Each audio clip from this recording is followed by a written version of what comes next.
Okay, let us begin with Sale of Goods Act. ठीक है. So if you remember, in the first recording we spoke about the Sale of Goods Act का year. ठीक है. Sale of Goods Act का year कौन सा है? 1930. तो मैंने आपको ये बताया था that before 1930 Sale of Goods Act नहीं था क्या? So what are they trying to say in this introductory part कि पहले कॉन्ट्रैक्ट एक्ट में ही कुछ ऐसे प्रोविजंस थे जिसमें बहुत सारे ऐसे सेल ऑफ गुड्स एक्ट के प्रोविजंस इंक्लूडेड थे. ठीक है.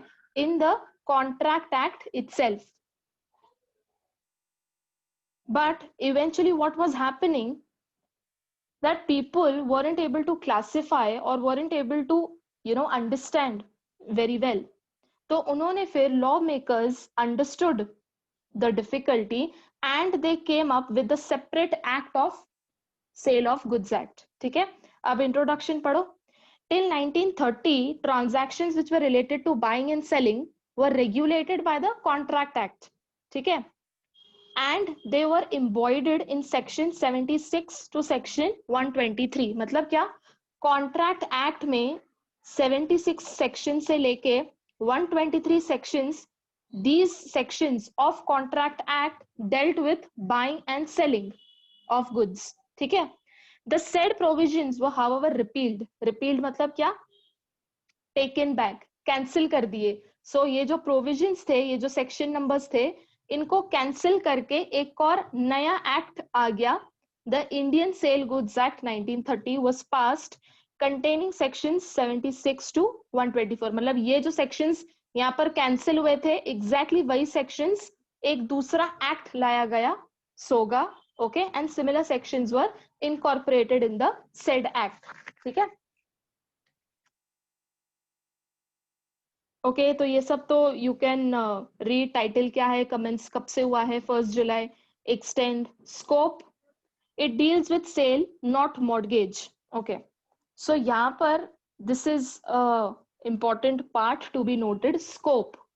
ठीक है. स्कोप को इंपॉर्टेंट मार्क करो. Okay. Now in scope we'll understand two concepts, that is mortgage and pledge. ठीक है. ये भी मैंने रिकॉर्डिंग में बताया था. In simple terms, if I want to create a comparison between mortgage and pledge, ये example हमेशा याद रखना. This will be helpful for you all in IPCC as well. ठीक है. IPCC में भी आपको contract act है. So at times बड़ा confusion होता है कि mortgage क्या होता है, pledge क्या होता है. Okay. In simple terms, अगर मैं हिंदी में कहूँ, you might have heard about this term, गिरवी रखना. Correct. सो मॉर्गेज और प्लेज दोनों का मतलब है गिरवी रखना. बट अब कंपैरिजन कहाँ ड्रॉ करना है आपको? Where do you have to draw the line if you want to distinguish between these two terms? Again I will give you 2 examples. बस वो याद रखना. You will understand the entire concept of mortgage and sale. ठीक है. Today if I want to borrow ₹100 from you, ठीक है, so you will give me ₹100 और मैं आपको सिक्योरिटी के तौर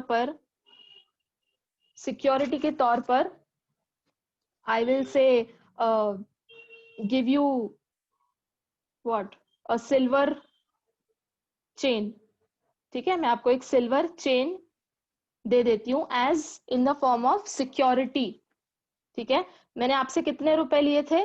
₹100. एंड सिक्योरिटी के बदले क्या दिया? मैंने आपको एक सिल्वर चेन दे दी. अच्छा, ये सिक्योरिटी आप देते क्यों हो? इसलिए देते हो because the other person who is giving you the loan, suppose you are giving me the loan, तो आपको एक श्योरिटी चाहिए कि कल अगर ठीक है, अगर मैं आपको ये ₹100 नहीं पे करती हूँ with interest, so at least you can go in the market and sell this silver chain. Correct. यही तौर पर हम सिक्योरिटी देते हैं. बेसिक ऑब्जेक्टिव यही रहता है. सो I call this silver chain as movable. Correct. It is what? Movable. Obvious सी बात है. So what I am trying to say that whichever security you give and it is movable, इसको हम क्या कहते हैं? इसको हम प्लेज कहेंगे. Okay, which is movable. अब similar example, today I take 10 lakh rupees from you. ठीक है, मैं आपसे 10 लाख का लोन लेती हूं और मैं आपको सिक्योरिटी के तौर पर अपने हाउस पेपर्स दे देती हूं. What is the security? Security is मैं अपना घर गिरवी रख रही हूं. तो अब मैं आपको मेरा घर लाके तो दे नहीं सकती हूं, तो मैं आपको what will I give you? I will give you my house papers. Correct. So यहां पर गिरवी क्या रखा है? हमने घर को, we have kept house as, जो हम कहते हैं गिरवी रखना. Now house is classified to be immovable. तो जो सिक्योरिटी इमूवेबल है वो बन जाता है मॉर्गेज. ठीक है, सिंपल सा डिफरेंस है प्लेज और मॉर्गेज में. जब सिक्योरिटी इमूवेबल होती है उसे हम मॉर्गेज कहते हैं.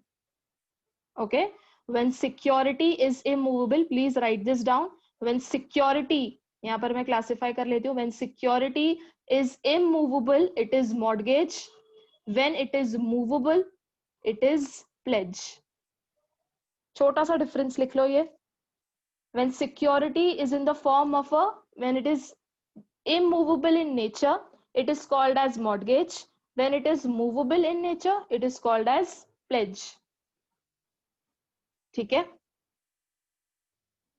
किसी को डाउट है यहां तक? कोई क्वेश्चन है तो प्लीज पूछ लो. Okay, so the reason why I explained these two terms were,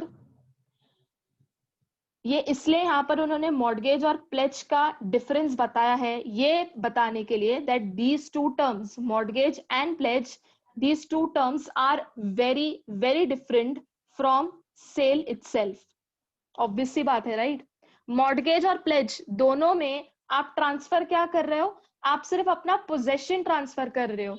आप ओनरशिप ट्रांसफर कर रहे हो क्या? नहीं, राइट? अगर मैं आपको आज अपना घर दे देती हूँ गिरवी, तो मैंने आपको सिर्फ दिया क्या? मैंने आपको सिर्फ पोजेशन दिया. आज मैंने अगर आपको silver chain they the, so what did I give you? I only gave you the possession. Did I tell you that from now onwards you are the owner of the silver chain? मैंने आपको ऐसा बोला? नहीं. सो इन दोनों में, speaking of mortgage और of pledge, इन दोनों में ये जो कॉमन पॉइंट है ये क्या है? What is transferred? Only possession. Whereas talking about sale, अब आपको हमने कॉन्ट्रैक्ट एक्ट इतना पढ़ा है, आपको भी पता है कि सेल में not only possession but also ownership is transferred. Correct? So sale is a completely different concept speaking from the point of view of mortgage or pledge. Mortgage और प्लेज में आप सिर्फ पोजेशन देते हो, सेल में आप possession के साथ साथ ओनरशिप भी ट्रांसफर करते हो टू द बायर. करेक्ट?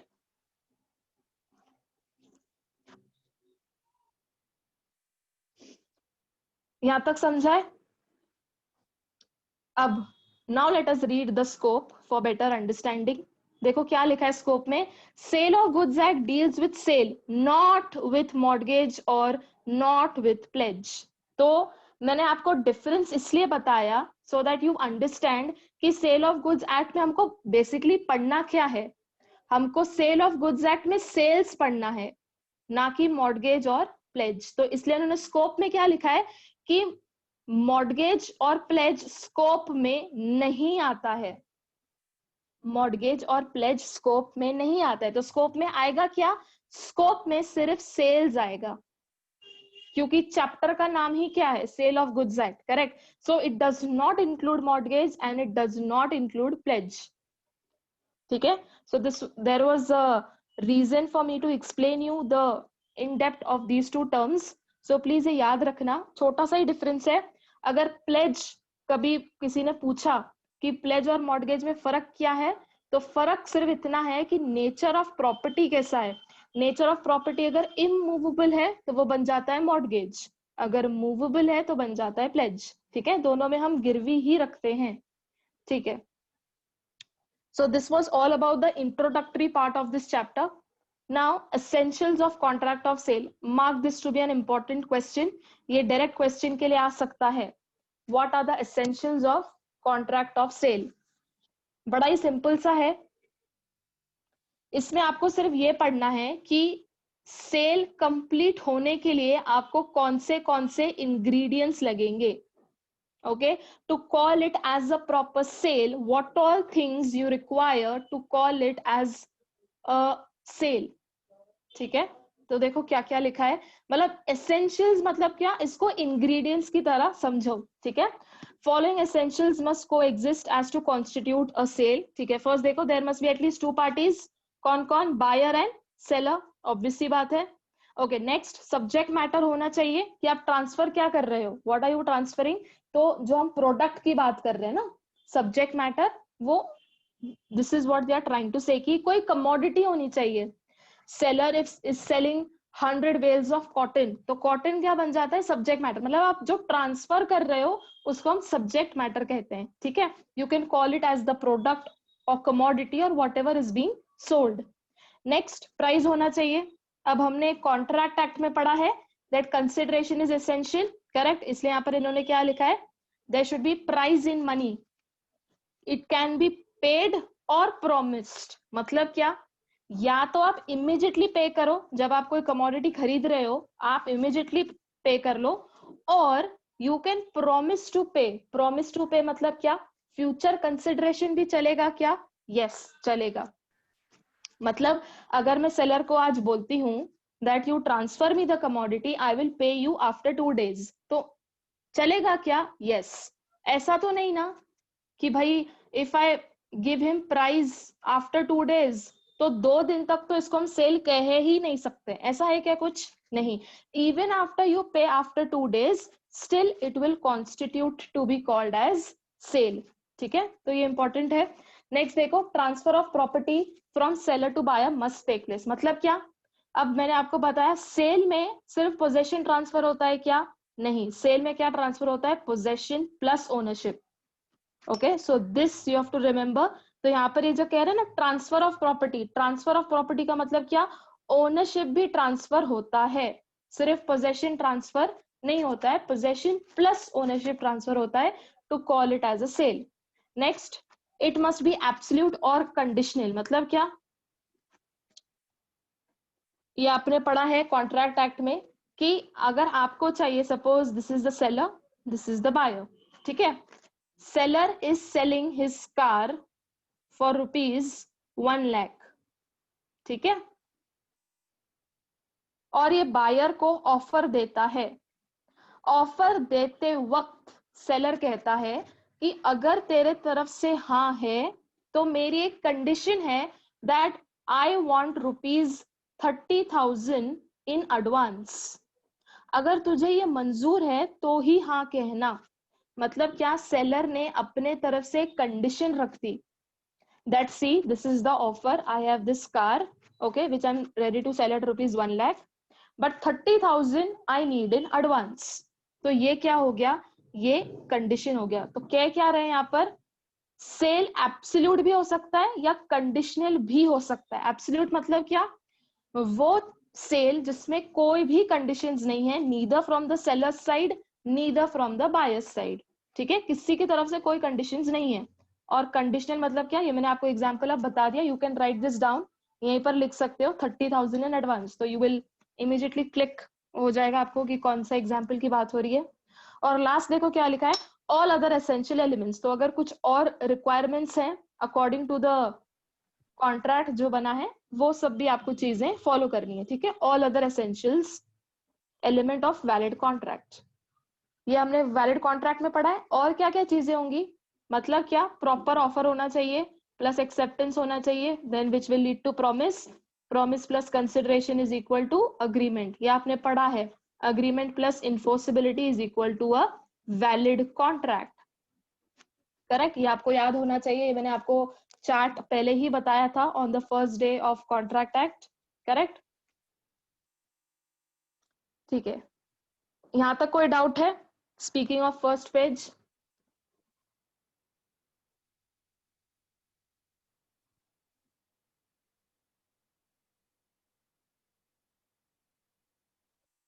ये तो बस हमने बेसिक बेसिक अभी हमने देख लिया सिर्फ। ओके चलो आगे क्या लिखा है देखो नेक्स्ट पेज पे, page number 62। Thus we can identify essentials as follows। तो अभी जो हमने essentials पढ़े, अब हमको उसको बस डिटेलिंग में पढ़ना है, ठीक है। क्या लिखा है यहाँ पर, टू पार्टीज। कौन से टू पार्टीज होंगे, फटाफट से, बायर सेलर होगा और तो कोई होगा नहीं, ठीक है। A contract of sale is made between two parties, buyer seller. Okay आगे क्या लिखा है, according to section 2 subsection 1 buyer, according to section 2 subsection 13 seller. चाहिए तो लर्न करो, नहीं भी करोगे तो भी कोई दिक्कत नहीं है, ठीक है। तो 2:1 में they have given the definition of buyer, 2:13 में सेलर, ठीक है। चलो अभी बायर का डेफिनेशन पढ़ो। Buyer means a person who buys और agrees to buy the goods, ठीक है। या तो वो खरीदेगा या तो वो अग्री करेगा कि मैं तुझसे फ्यूचर में खरीदूंगा, ठीक है। दोनों चीजें दी है, मतलब क्या, they have spoken about present tense and they have spoken about future tense, correct. Who buys, buys मतलब आज खरीद रहा है, और अग्रीज टू बाय गुड्स मतलब वो फ्यूचर में खरीदना चाहेगा। So even a mere agreement to buy is enough to make a person a buyer। मतलब क्या, एक तो उन्होंने प्रेजेंट टेंस की बात की है, एक फ्यूचर टेंस की बात की है, correct. So if he buys today तो हम क्या करेंगे, ही बाइज, और अगर फ्यूचर में तो he agrees to buy, correct. दोनों टेंस की यहाँ पर बात की है।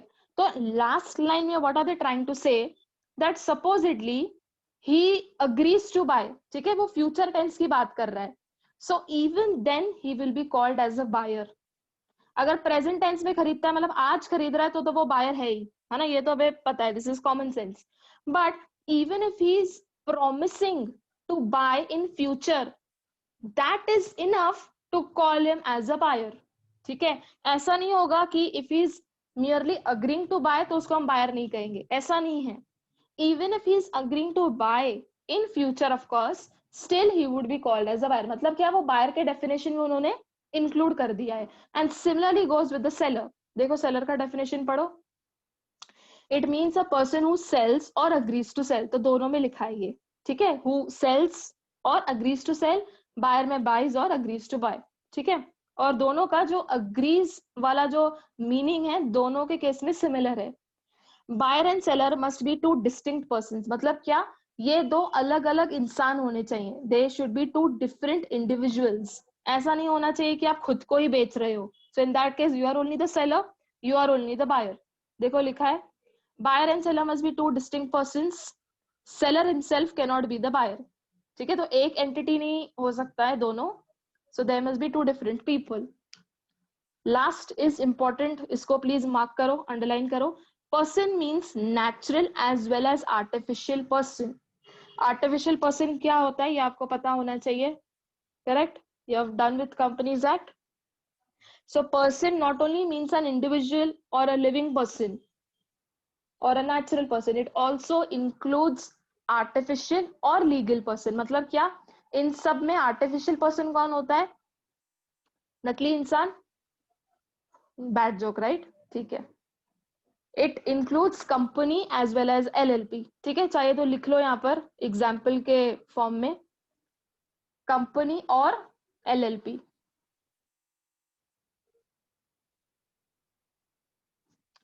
Okay, so in the first point they have spoken about two parties. Next देखो goods. Goods have been defined under section 2 subsection 7। Goods means every kind of movable property. बस इतने से हमको क्या इंटरप्रेट होता है, goods means every kind of movable property। Would somebody like to try that when we read this, यहां से लेके यहां तक, goods means every kind of movable property, इसका इंटरप्रिटेशन आपको क्या समझ आता है।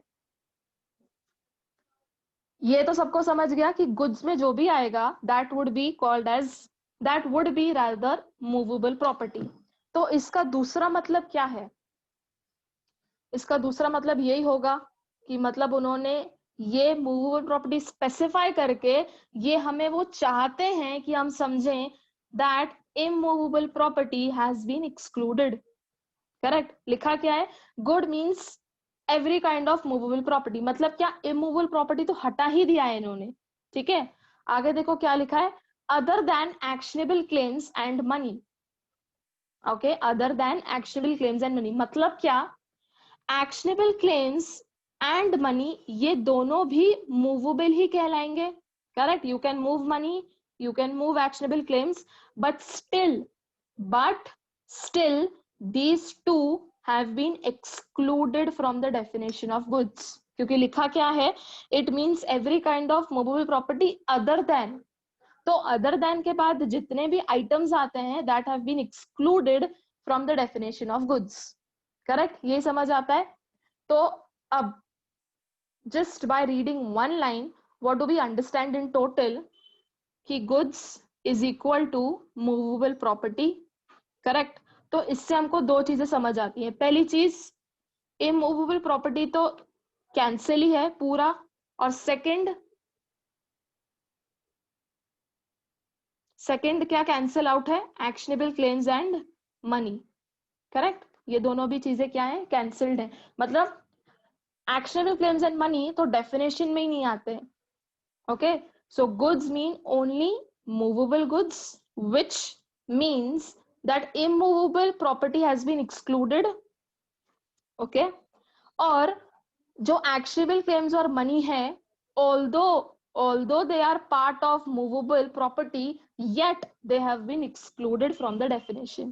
ठीक है, अगर आपको याद रहेगा जब मैंने सेल ऑफ गुड्स एक्ट का फर्स्ट टेस्ट लिया था, वो फर्स्ट टेस्ट का फर्स्ट क्वेश्चन ये था that which all things have been included from the definition of goods। तो देखो इसका आंसर ये है, actionable claims and money they are not goods। बस इतना ही लिखना था आपको, that was just I think a 1 mark answer। ठीक है, वो खैर एग्जाम में आता नहीं है, but then yet I had given you all। ठीक है, अच्छा आगे देखो क्या लिखा है। अब यहाँ पर एक आपको लिस्ट दी गई है गुड्स की, कि गुड्स के डेफिनेशन में क्या क्या आएगा। देखो, stocks, shares, growing crops, grass, things attach to, trademarks, copyright, patent rights, goodwill. अच्छा, अब कहीं ना कहीं ये पढ़ के आपको ये समझ आता है that this is what, intangible property. Correct, trademarks, copyrights, patents, goodwill, तो ये भी इंक्लूडेड है। एक्सक्लूडेड क्या है, इमूवेबल प्रॉपर्टी एक्सक्लूडेड है, और ये सब चीजें क्या हैं, दे आर इनटैंजिबल प्रॉपर्टी। ठीक है, so make sure that you don't get confused.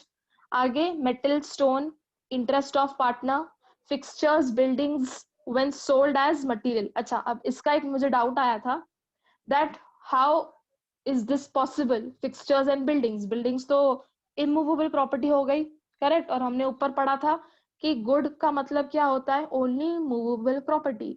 तो फिर यहाँ पर बिल्डिंग कैसे लिखा है, बिल्डिंग तो is what is, building is immovable property.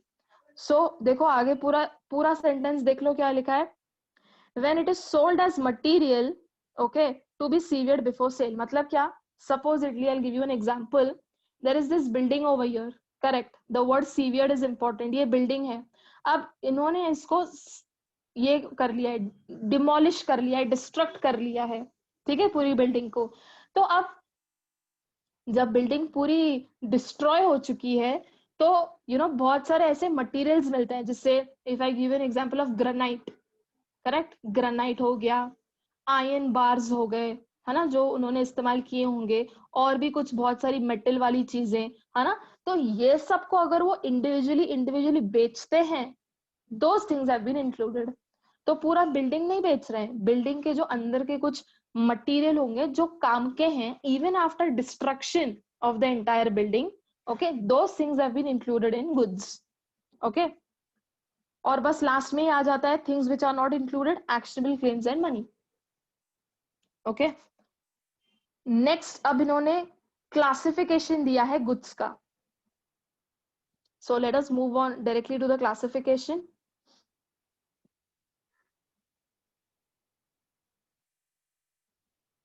Classify कैसे किया है, into 3, existing, future and contingent. Okay, now यहाँ पर जो एग्जाम्पल दिया है, first speaking of existing goods, I just take the example directly. ठीक है, now if you remember the recording, if you go to this mall, ठीक है, आप विजय सेल्स में जाते हो and there are like some good 20 television sets kept over there, ठीक है. Now all the TV sets which are over there, they form as existing goods. Existing का मतलब क्या? वो goods जो सेल के टाइम पर अवेलेबल हैं, that's it. इसका और कुछ नहीं है. हाँ, वॉशिंग मशीन का आई थिंक एग्जाम्पल दिया था, करेक्ट. सो एग्जिस्टिंग गुड्स को आप कैसे डिफाइन करोगे? Those goods which are available at the time of sale, बस उतना ही है, ठीक है. So those are what? Existing goods. अब एग्जिस्टिंग गुड्स को बाद में they have again categorized as specific goods and unascertained goods. अब ये ध्यान से सुनना and please ask me a doubt if अगर कुछ है तो. अब एग्जिस्टिंग गुड्स का तो हमने मतलब समझ दिया, वो गुड्स जो सेल करते वक्त वहां पर अवेलेबल हैं. मतलब ये जो सारे 20 टेलीविजन सेट्स होंगे, ये सारे क्या बन जाएंगे? They all form part of existing goods, ठीक है. अच्छा, उसके बाद मैं सारे television sets of different brands I am looking, ठीक है, and then I finally come to a conclusion that I will purchase this television, ठीक है. और मैंने ये भी बताया था that this particular television, this is Sony Bravia, ठीक है, 42 इंच. तो मतलब क्या, यहाँ पर मैंने आपको ना सारे स्पेसिफिकेशंस बता दिए. तो मतलब मैंने अभी डिसाइड कर लिया कि अब मुझे चाहिए तो ये वाली टेलीविजन चाहिए, ठीक है. I have selected, so this particular selected TV becomes specific goods, correct. जो मैंने टीवी सिलेक्ट कर लिया है कि बस अब चाहिए तो ये वाली, and I will be purchasing this particular Sony Bravia 42 inch वगैरह वगैरह, जो और भी स्पेसिफिकेशंस होंगे, आई specify. So जो goods I am purchasing, those goods become specific goods, okay. And कहीं ना कहीं देखा जाए तो ये जो unascertain goods हैं, इसका क्लासिफाई करना made no sense to me rather, because uncertain goods में वापस उन्होंने existing का ही definition दिया. मतलब क्या, ये जो हमने existence यहाँ पर पढ़ा, existing goods, this is nothing but uncertain goods. Uncertain नाम से क्या सुनने आ रहा है? जब तक मैंने ascertain नहीं किया, सारे goods क्या बन जाएंगे? सारे television sets क्या बन जाएंगे? Uncertain, correct. तो जो भी वहां पर अवेलेबल हैं goods, जब तक मैंने सिलेक्ट नहीं किया है, all these 20 television sets again become what? Uncertain goods. So let's read. अगर कुछ नहीं समझता है तो पूछ लेना, ठीक है. Let's read सब तीनों के एग्जाम्पल्स, ठीक है. अच्छा, ये पहले देखो existing goods का. These are those goods which are owned and possessed by the seller at the time of sale, right? मैंने आपको यही बताया कि existing goods क्या होते हैं? जो सेल के दौरान वहां पर प्रेजेंट होते हैं, ओके. देखो एग्जांपल क्या दिया है. A has 20 television sets of various brands such as Sony, Videocon, Samsung, LG, etc. in his showroom. All these TVs become their existing goods, correct. Specific goods का देखो. Directly read the example. Mr. A has 20 television sets of various brands, जैसे अभी हमने ऊपर पढ़ा, which are existing. Out of these, B selects 30-inch Sony Bravia television. This is specific goods.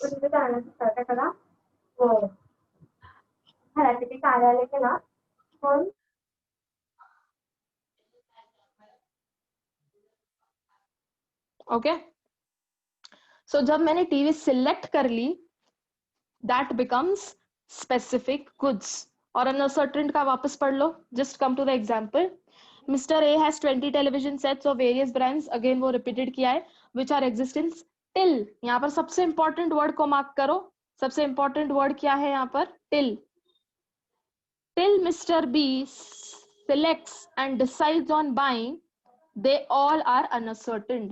पूरा line को underline करो. तो बस अगर आप एग्जाम्पल भी लिख देते हो in uncertain, that is also enough, ठीक है. सो जब तक बायर सिलेक्ट करता है, जब तक तब तक सारे गुड्स क्या बन जाएंगे, अनअसर्टेन। अनअसर्टेन मतलब क्या,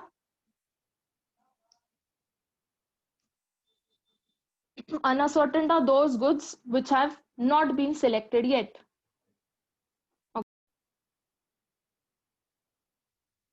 ओके, सो क्लियर है। फिर एग्जिस्टिंग क्या होता है, स्पेसिफिक एंड अनअसर्टेन। ठीक है, तीनों आपको अब क्लियर हो चुके होंगे after reading the examples.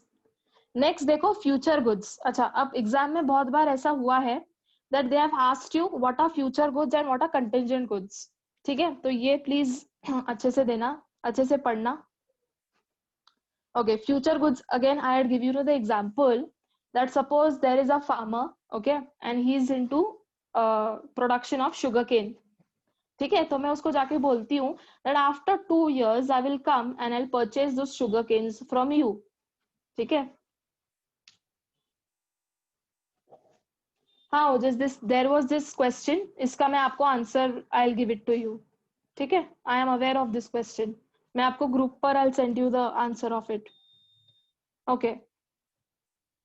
Yes, so I'd give you the example of this sugarcane. Future goods मतलब क्या? Those goods which are not in existence in the present. Simple सा है, right? उसका नाम ही क्या है? Future goods. मतलब क्या? अब तक they have not come into existence.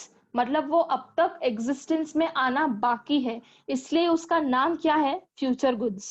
Correct? Okay. These are the goods which a seller does not possess. क्या लिखा है? Which a seller does not possess, which a seller does not possess at the time of contract. मतलब क्या, when I went up to the farmer and I told him that I need so many sugar canes and I'll come and I'll purchase after say 2 years, तो जब मैंने उसके साथ एक particular contract बनाया, were those sugar cane present? No. ठीक है, so लिखा क्या है, those goods which a seller does not possess at the time of contract but which will be manufactured or produced him after making the contract. मतलब क्या, अब उसको पता है कि 2 साल के बाद I will come and I'll purchase the sugar canes. So what will he do? He will take all the necessary steps or whatever is required, okay, for producing the sugar canes. तो अब he will focus on the contract which I have given him. ठीक है, तो लिखा क्या है, contract बनाते वक्त वो गुड्स एग्जिस्टेंस में नहीं है, पर उसका प्रोडक्शन चालू हो जाता है आफ्टर मेकिंग द कॉन्ट्रैक्ट. ठीक है, a contract of present sale of future goods though expressed as an actual sale. ठीक है, मतलब क्या, 2 साल के बाद, 2 years के बाद I go up to the farmer and that farmer gives me those sugar canes. तब 2 साल के बाद उसको हम क्या कहेंगे, एक्चुअल सेल.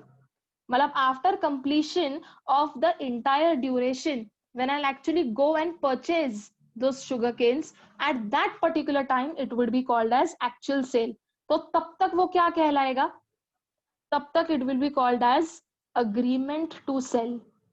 या आपने सुना होगा रिकॉर्डिंग में कि जब हम फ्यूचर गुड्स की बात करते हैं तो उसको हम क्या कहते हैं, अग्रीमेंट टू सेल. और जब वो ड्यूरेशन खत्म हो जाता है, वो 2 साल जब खत्म हो जाएंगे और जब मैं फार्मर के पास एक्चुअली जाके खरीदूंगी, तब वो कहलाएगा एक्चुअल सेल. ठीक है, सो 2 साल तक it would be called as mere agreement to sell and after 2 years it will be called as an actual cell.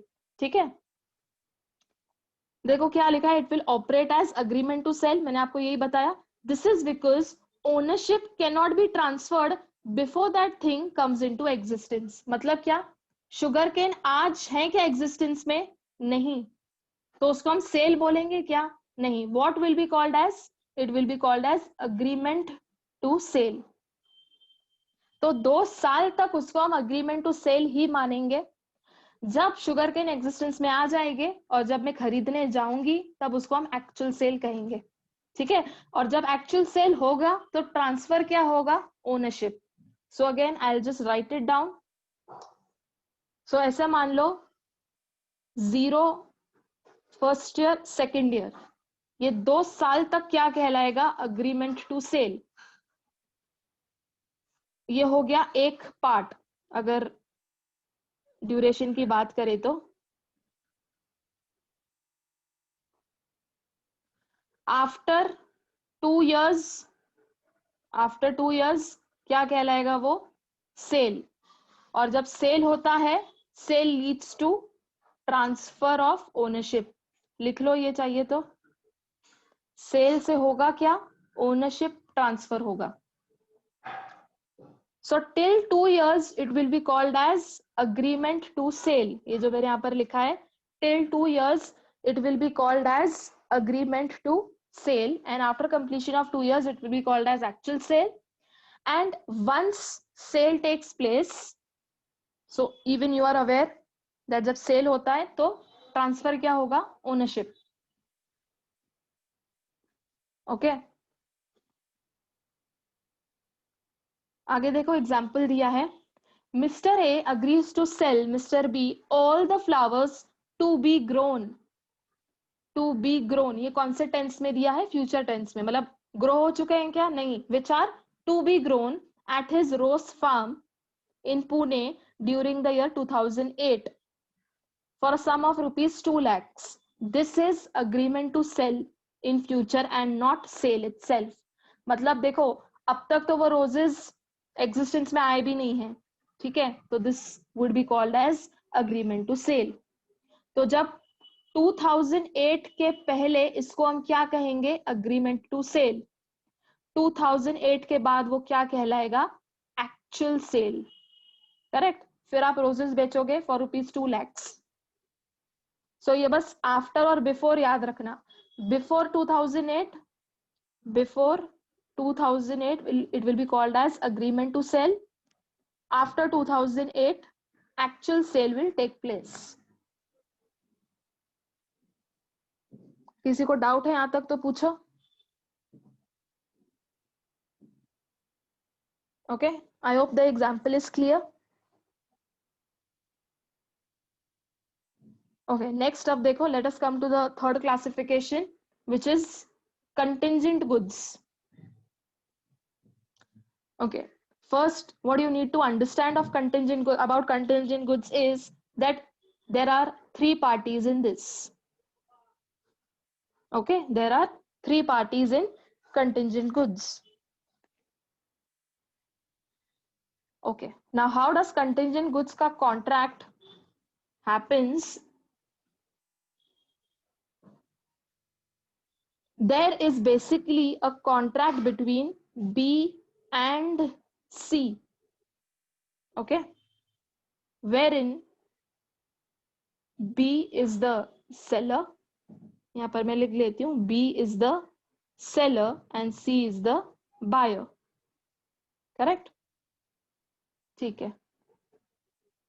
So B happens to tell the buyer, B tells the buyer that if ये सबसे important word है contingent goods में, B tells the buyer that if A sells it to me then I will sell it to you.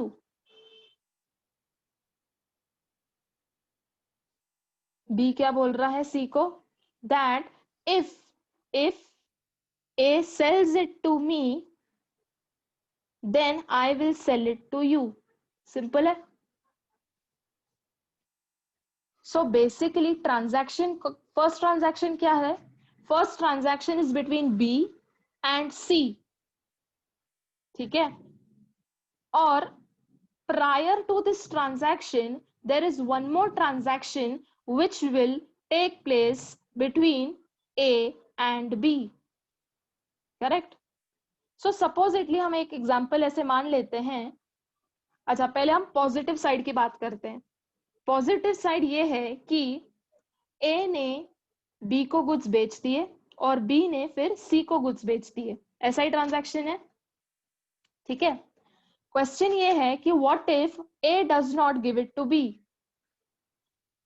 Question is what if A does not sell the goods to B? तो obvious सी बात है that even B will not sell goods to C, correct? क्योंकि contract में क्या लिखा है? Contract में वर्ड क्या है? इफ। तो अगर ए बी को देगा तभी जाके बी सी को देगा, राइट? अगर ए बी को देता ही नहीं है, so what will be give to C? Okay, so यहां पर ऐसे जो कॉन्ट्रैक्ट होगा बी और सी के बीच में, उसमें क्लियर वर्ड्स में ये मेंशन होगा that supposedly in case if there is any contingency which happens wherein A is not able to deliver the goods to B, then even B will not be liable to deliver it to C. ठीक है, ये बहुत clear शब्दों में लिखा होता है, so that ऐसा ना हो कि C बाद में जाके B के खिलाफ कोई केस कर ले। ठीक है, तो B क्लियर शब्दों में C को कहता है that if A gives me the commodity, only and only then I will transfer it to you. And if he does not happen to give me that particular commodity, then I will not give it to you because मेरे पास ही नहीं है तो मैं आपको क्या दूंगा, right?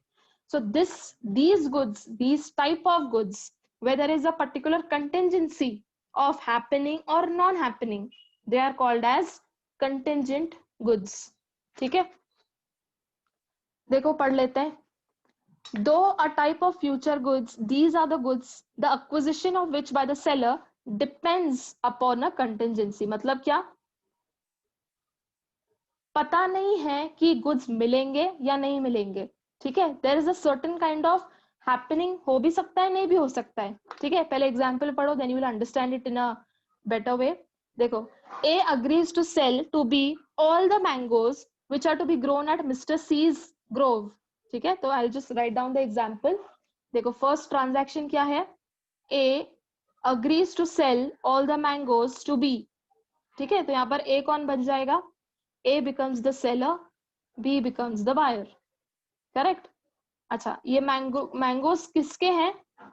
Which are to be grown at Mr. C's. तो suppose ये कोई तो farm है which belongs to Mr. C. Okay, again 3 parties. Okay. For rupees 1,50,000. ठीक है, अब if Mr. C, देखो वर्ड क्या आया है?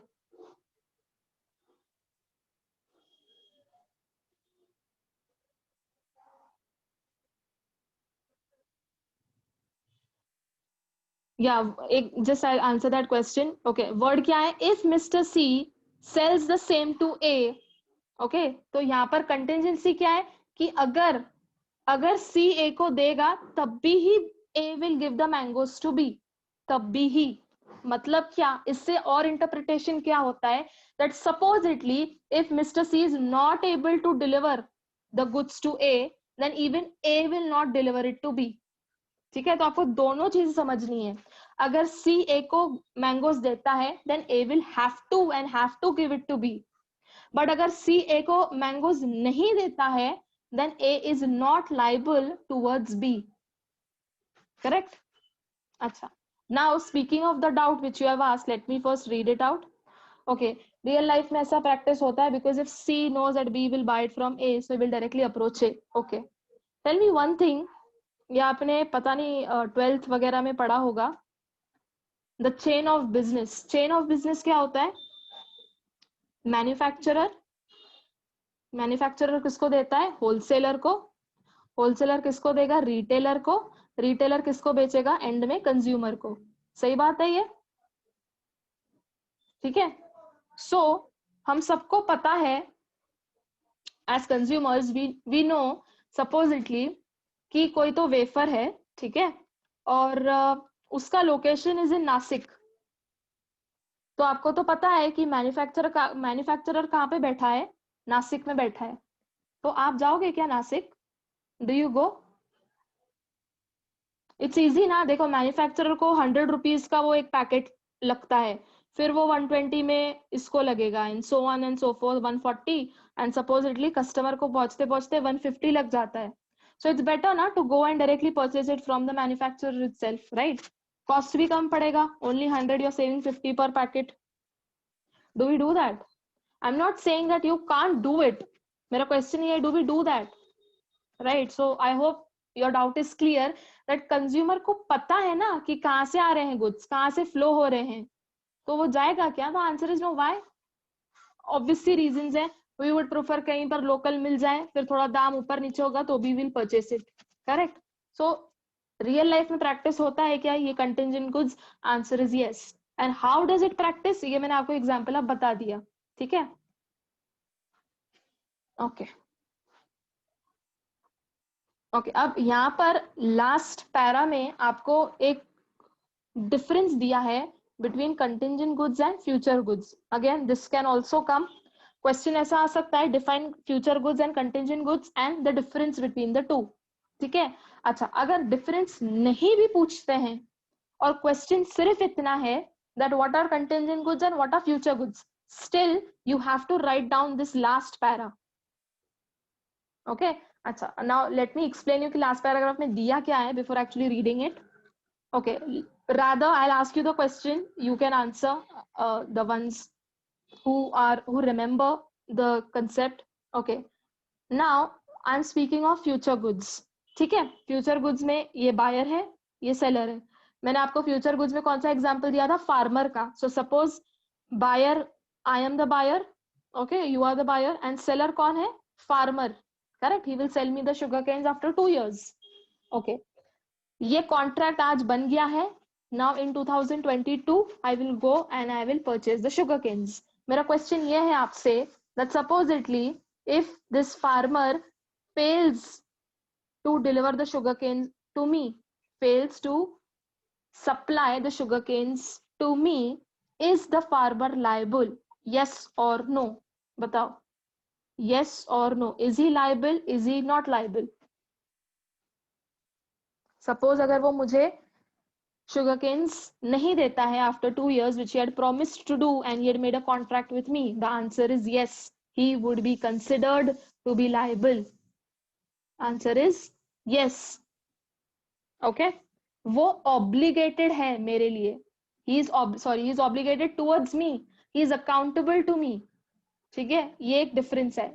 Speaking of future goods, now let us talk about he is liable for damages. Very correct. Speaking of contingent goods, contingent goods में again 3 parties, A, B and C. ठीक है, now question ये है, if A does not supply the goods to B, यहाँ पर मैं cross mark कर रही हूँ, he does not supply to B, is B liable towards C? Yes or no? बताओ.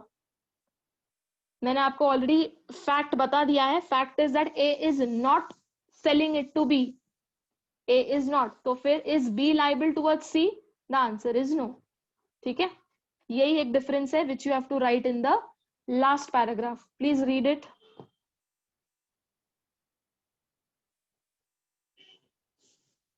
Okay, this question has been asked कि अगर crops आए ही नहीं या सीजन नहीं आई या supposedly now if you know जो राइस होता है that requires immense amount of water.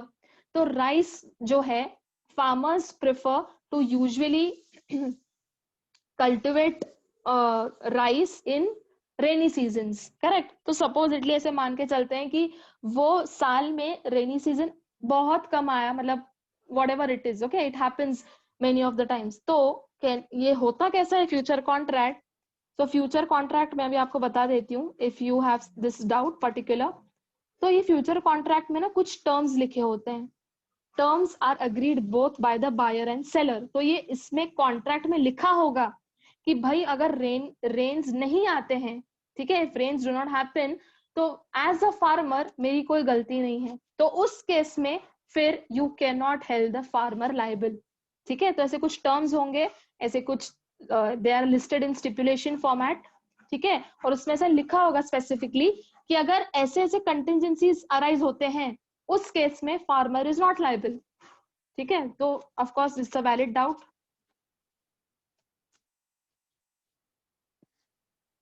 Okay, निष्ठा has also asked me one question about contingent goods. चलो ये भी आप आंसर कर लो. कंटिंजेंट गुड्स में we spoke of 3 parties. Correct, अभी मैंने आपको जो एग्जांपल दिया था वो ये था that if A does not supply to B, okay, is B liable towards C? तो आपने आंसर क्या बोला? No. Correct, I will give you one more case, इसका भी आंसर बता दो. A, B and C. Correct, A supplies it to B. Yes. B does not supply to C. Is B liable towards C? Question mark. बताओ. Is B liable to C? Correct, he is, क्योंकि contract में लिखा क्या है कि if A gives it to me then I will give it to you. But अगर ये fulfil हो रहा है और पर्पसली बी सी को नहीं दे रहा है then C is held liable. Of course सी बात है, राइट। कंडीशन किस केस में आप लाइबल नहीं हो, जब आपको ए गुड्स नहीं देता है। यहाँ पर तो भाई ए आपको गुड्स दे रहा है, मतलब आपकी कंडीशन तो टिक मार्क हो रही है, बट पर्पसली और unintentionally or whatever it is, if B does not supply it to C even after fulfilling the condition, then in that case of course B is liable। ठीक है, I hope your doubt is clear। Okay, so these classification of goods ये तीनों ही important है, ठीक है। Let's move on to further definitions। Okay, we'll just complete all these ये जो definitions है for today, ठीक है। Next देखो, price। Price according to 2 subsection 10 means consideration, ठीक है। अगेन कॉन्ट्रैक्ट एक्ट में पढ़ा है।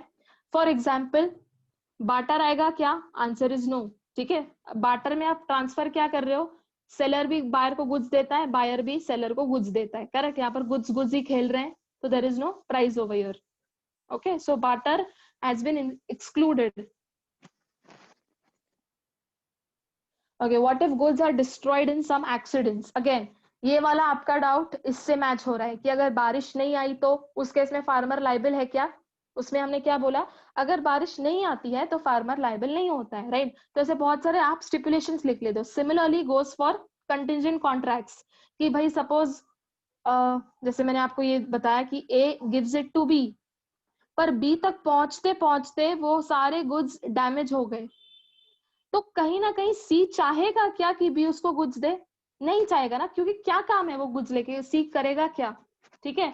So again all these things are in the contract. Contract फिर बनता ही क्यों है, राइट। तो ये सब चीजों के लिए ही बनता है, करेक्ट। और अगर when goods are in bulk तो उसका तो बेसिकली इंश्योरेंस किया जाता है। And this many times happen in business, जो बड़े बड़े लार्ज स्केल्स पे बिजनेस चलते हैं उस केस में they take insurance. Okay, so in case if they are perished, where they are destroyed, तो उसमें C भी नहीं चाहेगा that B gives it to me, ठीक है। तो again depends upon the nature of contract, उसका कोई particular provision नहीं है, is what I'm trying to say, ठीक है। Okay, so price we spoke of that barter is not included in price। Next क्या लिखा है, when goods are voluntarily transferred gift format में, मतलब मैंने आज आपको say supposedly I gave you 10 pens, okay, और मैंने आपको ये गिफ्ट के फॉर्म में दे दिया, so will I take money from you? The answer is no, correct, because it is in the form of gift। तो गिफ्ट आएगा क्या, सेल्स में नहीं, gift is separate, sale is separate. Sale में transfer क्या करते हो आप, सब्जेक्ट मैटर ट्रांसफर करते हो, उसके बदले आपको मिलता क्या है, पैसे मिलते हैं उसके बदले। But today if I give you something in the form of a gift, तो आप मुझे पैसे दोगे क्या, नहीं। दैट इज वाई ये प्राइस में से एक्सक्लूडेड है, ठीक है। देखो यहाँ पर लिखा है price paid other than money is not sale, और नॉट सेल के यहाँ पर आपको एग्जांपल्स दिए हैं। तो जैसे सेल में क्या क्या नहीं आएगा, पहला क्या नहीं आएगा, बाटर, ठीक है, बाटर में आप सिर्फ गुड्स ही दे रहे हो। सेकंड क्या नहीं आएगा, गिफ्ट नहीं आएगा, क्योंकि गिफ्ट के बदले आप पैसे नहीं ले रहे हो। और third, when goods are given in consideration for work done for any valuable consideration other than money is not sale।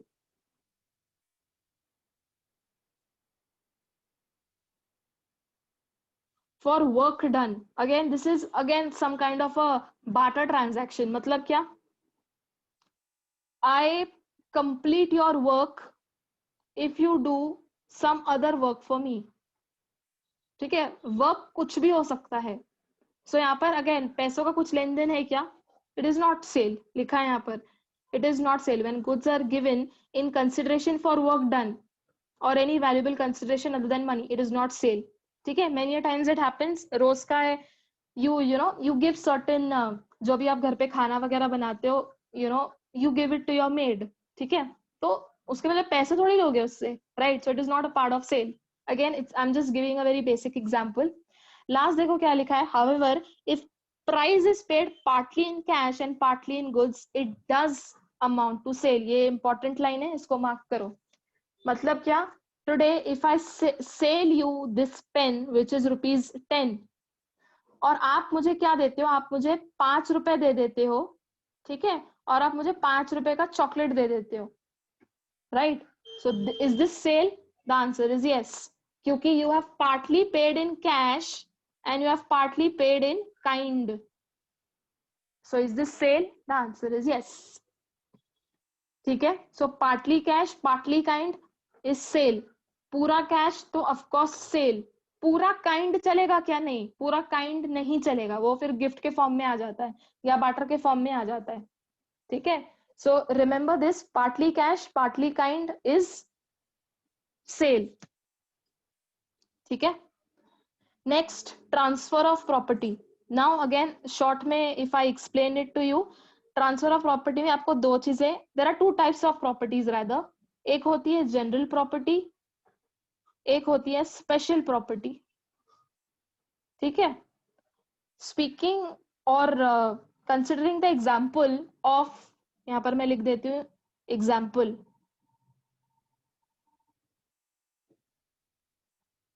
Taking the example of rent. ठीक है, जब आप अपना घर रेंट पर देते हो तो पोजेशन ट्रांसफर किसको करते हो? टेनेंट को करते हो, करेक्ट? ट्रांसफर ऑफ टेनेंट को क्या करते हो? सिर्फ पोजेशन ट्रांसफर करते हो. एक्चुअल ओनर कौन है? You are the actual owner, correct? Rent में ओनरशिप ट्रांसफर होता है क्या? Answer is no. रेंट में ट्रांसफर क्या होता है? सिर्फ पोजेशन. सिर्फ आप अपना घर उनको ट्रांसफर करते हो रहने के लिए. आप उनको घर के पेपर्स दे देते हो क्या? That from now on you are the owner? No, of course, right? So speaking of types of transfer of property, the person who has mere possession, he has special possession, he has special property. And when a person has complete ownership, that person has general property. ठीक है, तो आपके पास हमेशा general property होगी, और जो वहां पर टेनेंट है, वो टेनेंट के पास क्या है? सिर्फ पोजेशन है, तो he will be called to have special property. ठीक है, सो जनरल प्रॉपर्टी किसकी होगी? जिसके पास ओनरशिप है. तो ओनरशिप किसके पास है? you own the house, so you have general property. You have given the house for rent, so that tenant has special property. ठीक है, एग्जाम्पल भी देखो यहां पर दिया होगा.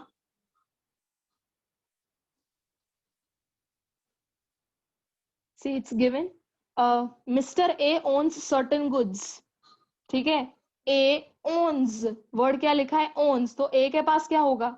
General property, correct? ये तो क्लियर हो. जिसके the one who owns the property, he has general property. आगे देखो क्या लिखा है? He pledged it with Mr. B. मतलब उसने मिस्टर बी को क्या कर लिया? प्लेज कर लिया. तो अब पोजेशन किसके पास है for time being? With B. तो B has special property. See, it's written over here. Mr. B has special property in the goods. Correct? So the one who owns it, he is to be called, he has general property. The one who possesses it merely for time being, rather, he has special property. ठीक है, तो यहाँ पर आपको pledge का example लिया है. You can also give the example of rent. ठीक है, तो टेनेंट के पास होता है special, you are the owner, you have general property. Again, just a mere classification, it's rather not important. Okay, next देखो, all other essential elements of valid contract. ये कौन से essential elements हैं जो मैंने आपको अभी चैप्टर स्टार्ट होने से पहले बताए? Valid offer plus valid acceptance is equals to promise, correct? Promise plus valid consideration is equal to valid agreement. Valid agreement plus enforceability is equal to valid contract. Correct? ये आपको I hope ये याद है पूरा जो chain जो हमने contract act में सीखा था. करेक्ट? सबसे इंपॉर्टेंट क्या है? इन्फोर्सिबिलिटी. तो बस ये यहाँ पर 5th पॉइंट पर यही कह रहे हैं कि अगर ये सब price, subject matter, two parties, consideration, उसके अलावा जो भी अदर एसेंशियल एलिमेंट्स हैं वो भी फुलफिल होने चाहिए, जो मैंने अभी आपको ये पूरा फ्लो चार्ट बनाया. ठीक है, नेक्स्ट देखो, एब्सोल्यूट हो सकता है या तो फिर कंडीशनल हो सकता है, राइट? सो कंडीशनल में अभी हमने कौन सा एग्जांपल देखा था? Conditional ₹30,000 as advance. ये आपने लिखा है अभी, I am ready to sell my car for ₹1 lakh. पर मैंने बायर को ऐसे कंडीशन रखा है that I want 30,000 as advance, तो this is a conditional contract जहां पर one party has kept certain conditions which are to be fulfilled by the buyer. ठीक है, तो देखो क्या लिया है, अ कॉन्ट्रैक्ट ऑफ सेल में बी एब्सोल्यूट वन और it can be subject to few conditions. तो अगर buyer is ready to pay 30,000 as advance, so he can complete the cell. ठीक है, नेक्स्ट देखो who is a mercantile agent, ये आपने पढ़ा होगा अकाउंट्स में।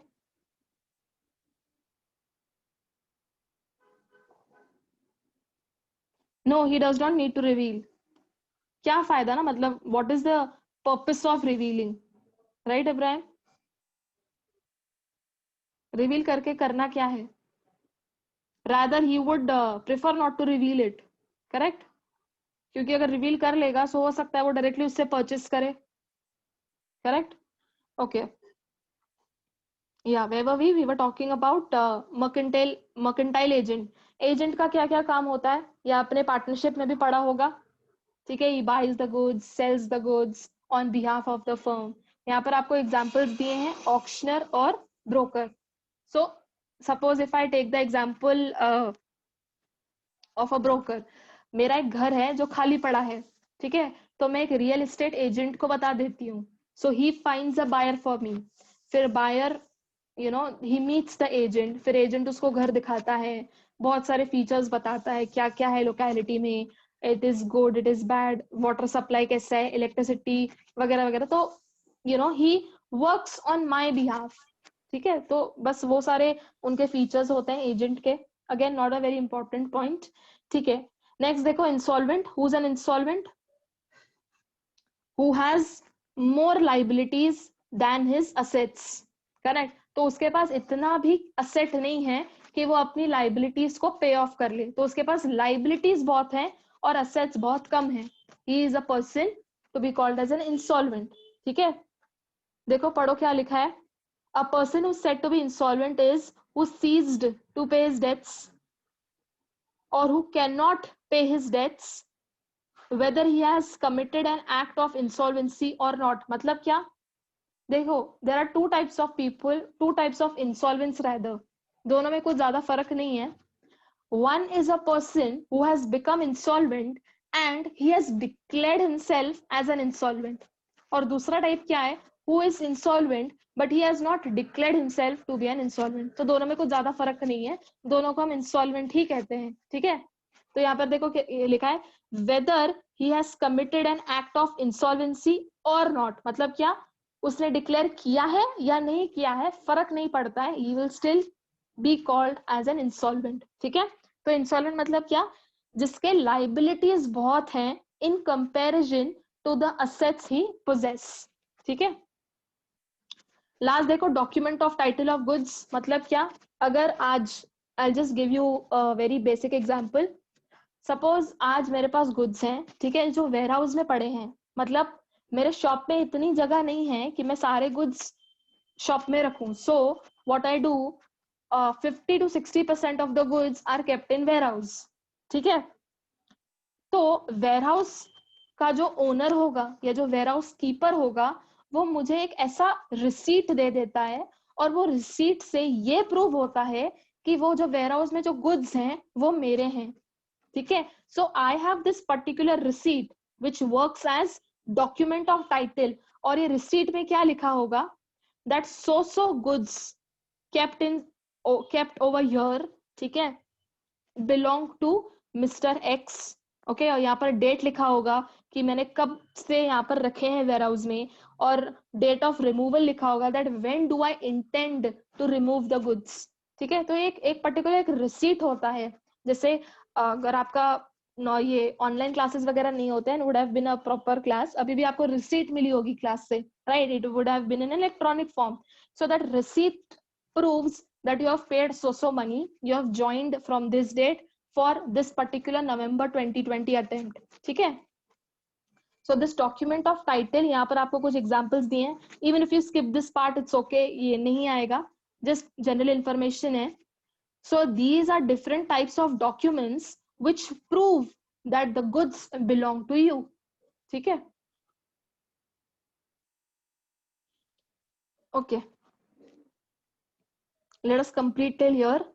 Okay, next देखो क्या point number 10. It may be sale or it may be agreement to sale. मतलब क्या?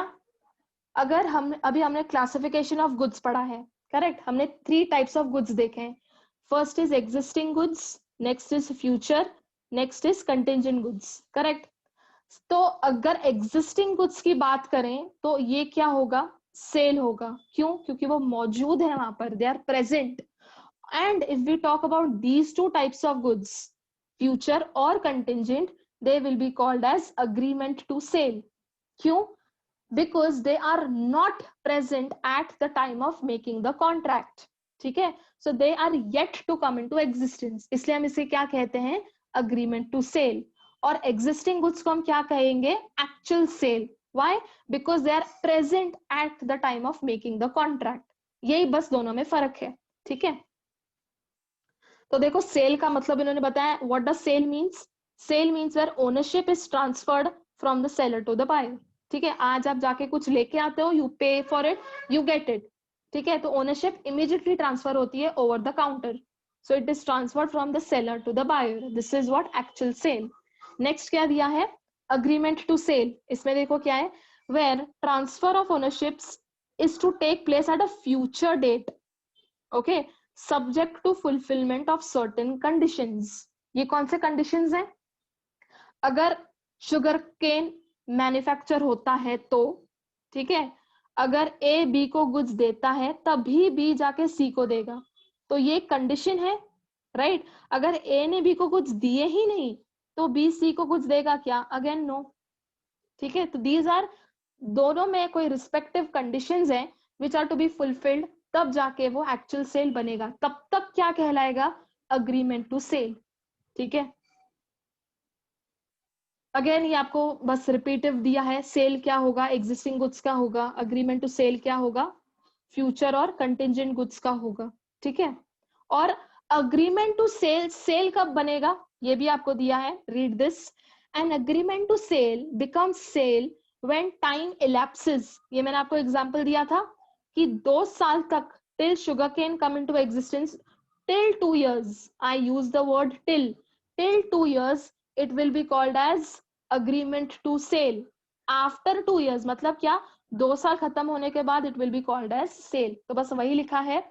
Once the time elapses and other conditions are fulfilled, then agreement to sale will be called as sale. ठीक है? तो यहाँ पर आपको वो particular moment बता रहे हैं जहां पर agreement to sale becomes actual sale. Okay? So today we have discussed all the concepts or other terms which are gonna be used further in this chapter. Okay, now we will be taking the next lecture on Monday. Correct? I have written 3 days: Monday, Wednesday, and Friday. Now for till Monday, I want you all to learn this difference. Learn it. I'm not saying it read it. I'm saying it learn it. ठीक है? और